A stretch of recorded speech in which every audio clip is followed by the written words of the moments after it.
You do not want to miss this amazing speaker. She is an author, a financial advisor at Joseph Wealth Management. So we have Catrice Wells. Give it up for her. Also, make sure you visit her table. She has her book. I'm sure she's going to tell you more about that later.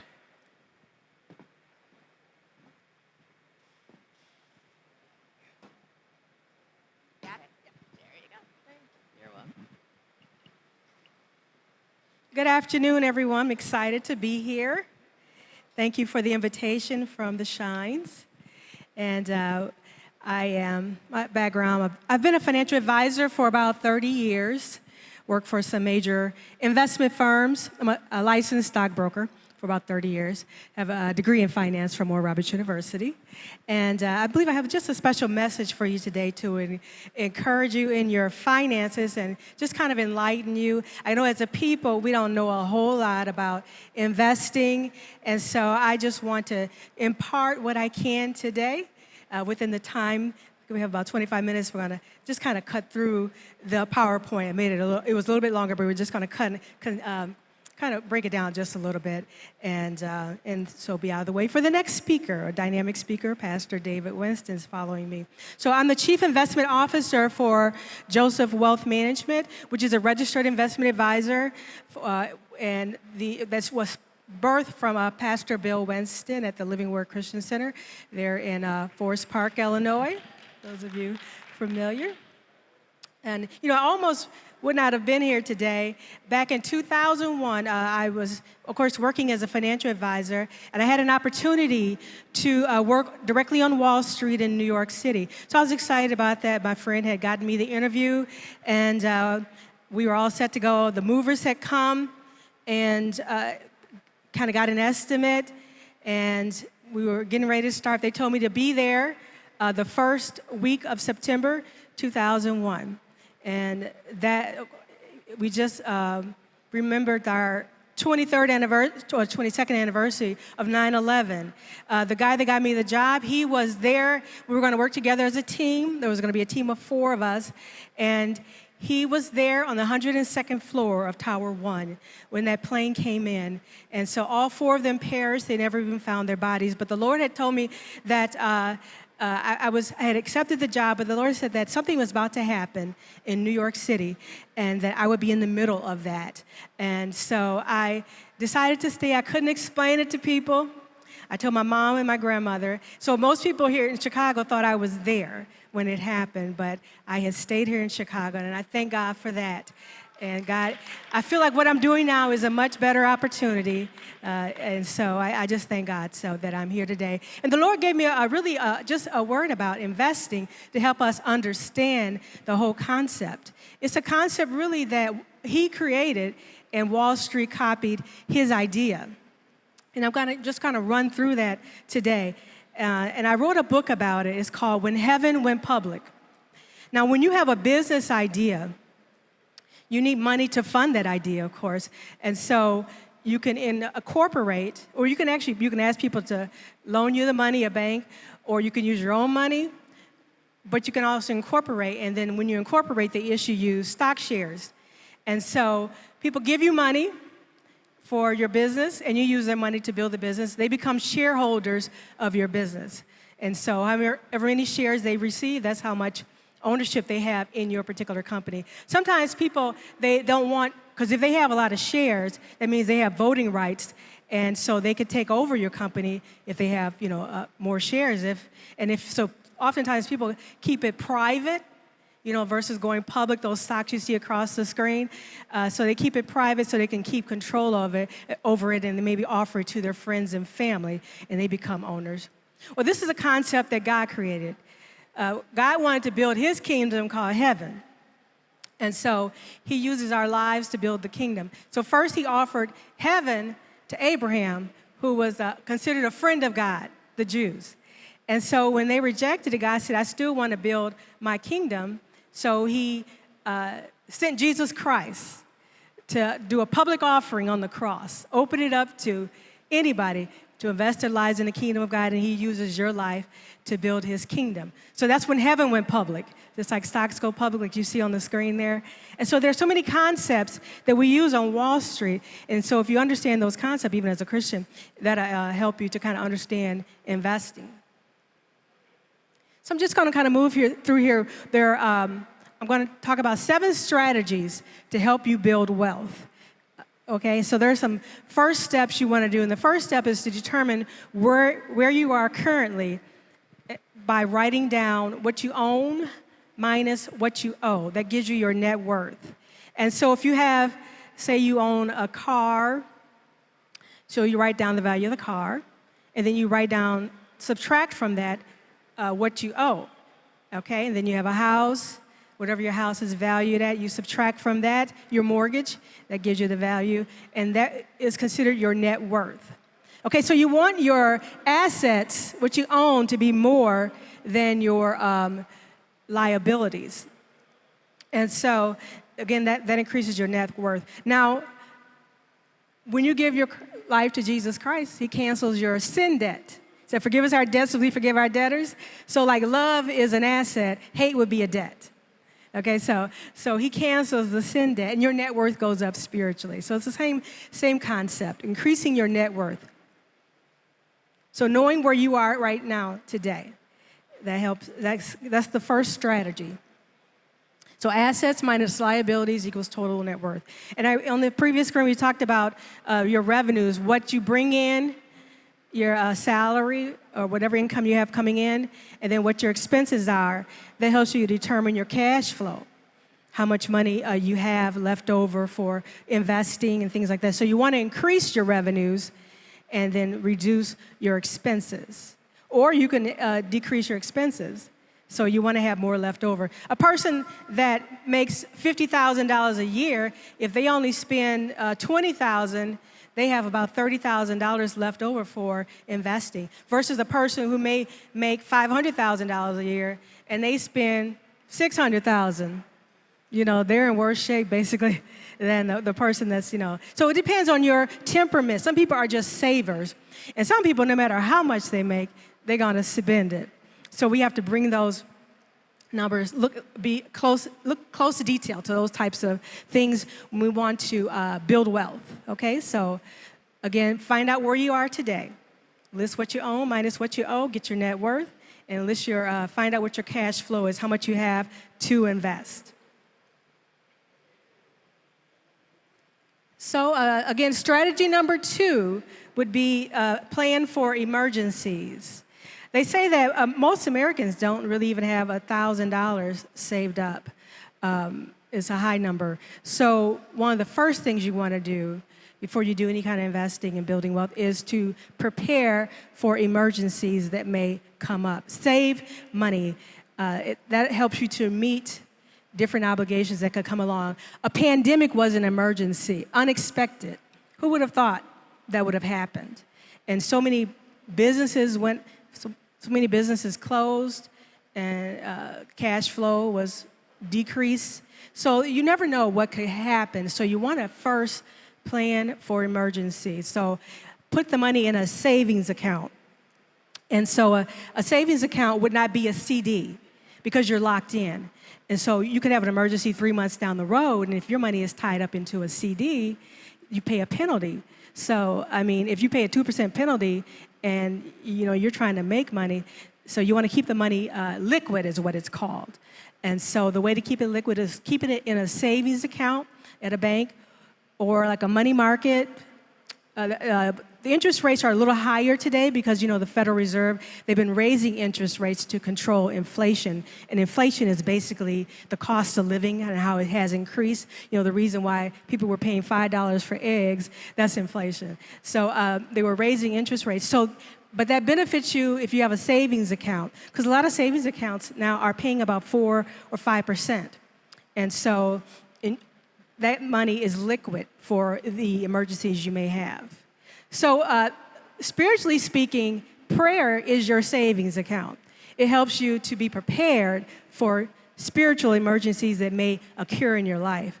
Oftentimes when, if you're not saved up, if something major happens financially, you can go into a bankruptcy. And even spiritually speaking, sometimes people go through things that they didn't expect in life. They get disappointed, and they end up spiritually bankrupt. So being prayed up helps you prepare for those emergencies and avoid spiritual bankruptcy. And then saving will help you to prepare for financial emergencies so you won't go financially bankrupt and you can stay with your investment plan. So prepare for an emergency. And one of the formulas that I recommend that people do is if you have a job, say you make $50,000 a year, divide that by 10,000. So you should have about 5 months worth of savings. So if you calculate your expenses, if it's $2,000 a month, 2,000 times 5, that's how much money you should probably have saved up. But immediately save $1,000 to meet some, things that may happen that you don't expect. Okay, so preparing for emergencies, that's number 2. Reduce your debt. If you have money that you're paying, that you've borrowed, and you're paying high interest rates or high rates for that loan, say a credit card, you've got 18% interest, and you're investing, and say the average stock market return is about 11%. So you probably double your money every 5 years. But if you're paying 18% on your money, you're not really making money, okay? Because you're losing money. So reducing your debt will help you to increase your returns on your money. So that's one of the first things you want to do. Well, number 3. All right. So the next step would be to invest for the long term. Because if you're going to be in the stock market for less than a year, you should not really put your money there because things can happen within that year. So you want to have a long-term concept in your mind as far as investing. Now, the wealthiest people in America are stockholders. When you think about Bill Gates, he didn't make money. His money or his wealth is not tied into how many computers we bought, but it's tied into the value of Microsoft stock. When you think about Jeff Bezos, who do you might know who Jeff Bezos is? Okay, so he owns Amazon, yes. And then you have Elon Musk with Tesla. They've built their wealth through stock ownership. And so the 10 wealthiest people in America, we know how much they're worth because of the value of their stock. And so when you own a stock, you own a business, okay? So when you incorporate and you start a business, you have to form a board of directors to help run the company. You have usually the chairman of the board is oftentimes the founder. He kind of presides over the company. You have a chief executive officer. They basically run the day-to-day, kind of make major decisions. And then you have a chief operating officer who basically runs the day-to-day business and gets things done. And so you usually want an odd number for your board of directors for voting purposes. And you want the number to be kind of small, not a big number, so that you can come to a consensus quickly. Well, this is the same way with the kingdom of God. The board of directors will be the Trinity. God is the chief. He's the chairman of the board because he presides. Jesus Christ will be the chief executive officer because whatever we want is executed in his name. And then the Holy Ghost will be the chief operating officer because we operate under his power. So it's an odd number 2 and it's small. So they all work together. So heaven has a board of directors. And so oftentimes, when you have a company, you have to have board meetings where you get together and discuss the things that are going on with the company. You vote on different things you may want to implement within the company. And so if you are a shareholder, you own the right to vote on what the company is doing. So when we get together on Sundays for church, that's a shareholders meeting for Christians, because we vote on, we say, yes, Lord, we pray, thy will be done on earth as it is in heaven. That's a vote that you're doing. Some things won't even happen unless you pray. And so as Christians, we have a right to vote through our prayers. Thy will be done on earth as it is in heaven. So we are shareholders if we are Christians, shareholders of heaven. All right, so I'm just going to kind of run a little bit through here some of the things you want to consider when you're investing. I have about 10 more minutes. So look at your objective. People have different objectives, whether it's they want to save for college, they want to buy a house, they want to start a business. So everybody has a different type of objective. You got to determine how long it's going to be before you need that money. So you got to come up with your time frame. So like I said, if it's less than a year, you don't want to be in the stock market. Because right now, really, you can get about 5% if you purchased a U.S. Treasury. Is paying about 5%. There's no risk there, and is backed by the U.S. government. So the whole country would have to go under, basically, for you to lose your money in a U.S. Treasury. So that's an investment if you have a short time frame and you want to get a little higher return. It's between 5 and 6% right now. So when they raise the interest rates, that allows you to get a better return over a short period of time. So look at your risk and reward. The higher the risk of the investment, like a stock, the greater the potential for return. Okay, so you have to consider that. But not everybody has the same temperament as others when it comes to investing. You know, just like, you go to Six Flags and the young people are on the roller coaster going up and down and carrying on, so they like that. But you see the senior citizens, they're more on the merry-go-round. They don't want all that up and down and risk. So you have to know what your temperament is. It's the same way with being a Christian. Not everybody is tempted by the same things. So I can't tell one person, you should do that, you shouldn't do this, you should do that. So not everybody has the same temptations. It's the same way. Know yourself and make decisions based on that. All right, so stocks have unlimited growth potential. Okay, but you can lose all of your money if you invest in an individual stock. And so you have to determine, what your risk reward is. Bonds, you hear the term bonds, you can buy, like say Apple stock, you can buy an Apple bond. They have a guarantee on your return. They promise to give you that money at a certain date, and while they're using your money, they pay you interest. But there's a guarantee on bonds, and if a company was to go under, you would be the first in line to get paid. Stockholders would be last. But again, you have unlimited potential for return when it comes to investing in a stock. And then you have mutual funds. Okay, so a mutual fund, let me go to the next screen here. Cut through here.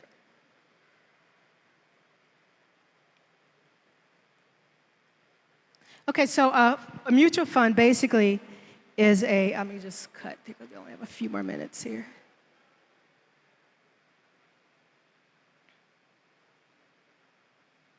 Okay, so a mutual fund is a collection of stocks, bonds, or money market securities. It's owned by many investors who share common financial goals and is managed by a professional investment company. So this is a way to participate in the stock market and not have to take on as much risk because you're spreading your money out, like not putting all your eggs in one basket. So diversifying.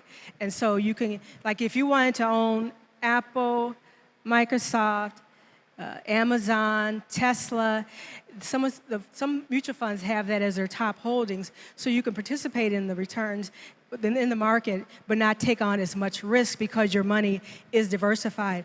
And I know a lot of people say, well, I don't want to be in the market, I don't like the risk. But most of us are in the market in some way, whether it's through your 401k at work, a pension that you may have. Social Security money is invested in the market. It helps us to outpace inflation. So oftentimes you're in the market in some way, okay? So, and there's just a way that they basically control the risk by spreading the money out and again, like diversifying. Okay, so there are a lot of different mutual funds that you can invest in if you don't want to go directly into an individual stock.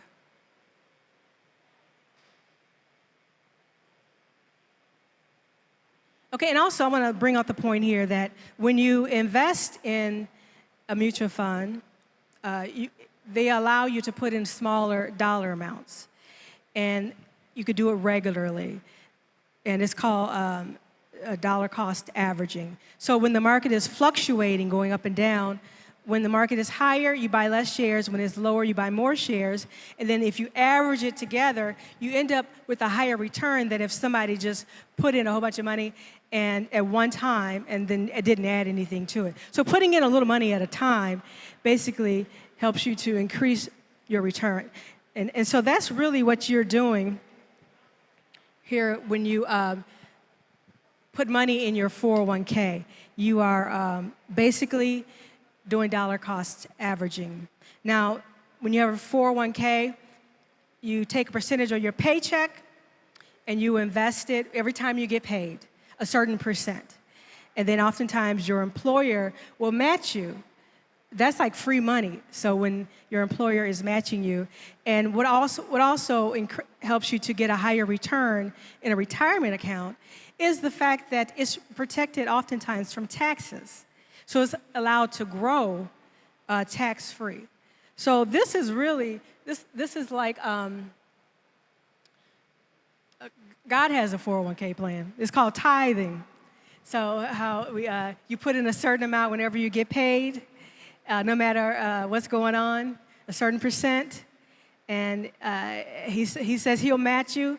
Give and it shall be given unto you, pressed down, shaken together, and running over. So that's like God is matching you. And he said he'll rebuke the devourer. So it's like how your account is protected from taxes. He said he'll rebuke the devourer because taxes can be a devourer. So they say those who do tithe, Christians, that they do better financially than those who don't, and non-Christians. So, and you can see how you make more money by having it in a retirement account that's tax deferred. Because if you were paying taxes on that money every year, that's reducing the amount of money you have to work with. And so, and it depends on your tax bracket, just how much it will eat into your returns. So leaving it in a 401k account reduces basically the loss, and it helps you to increase the return and being long-term. And one of the things I want to bring out here is that the wealthiest people in America, oftentimes, the millionaires, they've made their money through their 401k. And it's because they've been consistently investing, the company's matching them, and then when things happen in the market, they don't pull out because they can't, there's a penalty, and they're not going to use it, they're waiting for retirement. So a lot of people many Americans have become millionaires just through their 401k. Okay, so keep that in mind. So that's strategy number 6. And then the last one, and I think I have just a couple more minutes, is having an advisor to help you with your investing. Because a financial advisor, I know people say, oh, they're just after your money, you got to pay all these commissions. But a financial advisor has special training, and they are there to keep you financially accountable. They help you lay out what your goals are, and they help you to stay with it and give you advice, basically kind of hold your hand. So having experts help you will help you to maximize your returns and help you to reach your financial goals and build wealth. And that's like a pastor. People say, oh, the pastors, they just want your money. But a pastor's there. He has special training in spiritual things.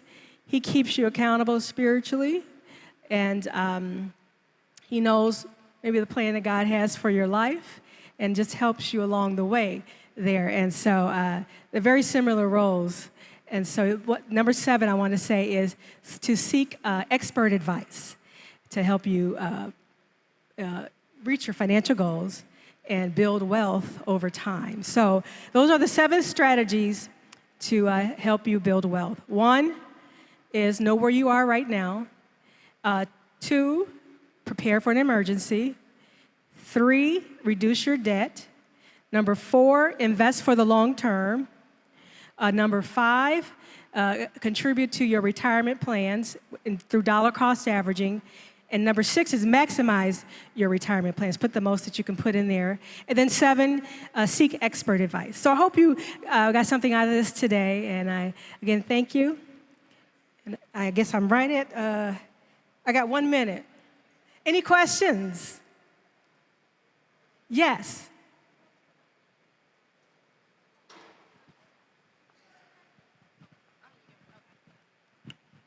Hi, I just wanted to know, I'm literally just now getting to a place where I'm trying to become what I would say financially literate. I'm talking beyond just the pay your tithes, pay your offering, pay your bills on time, but just going deeper.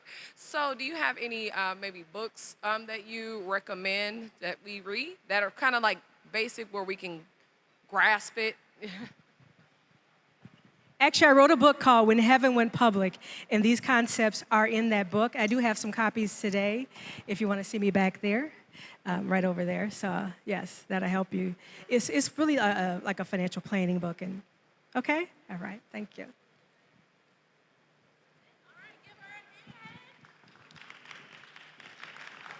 Thank you. We would like to give you this popcorn from Chicagoland Popcorn. Yes, give her a hand, everybody. Catrice Wells. We're gonna get a picture. Cheese right here.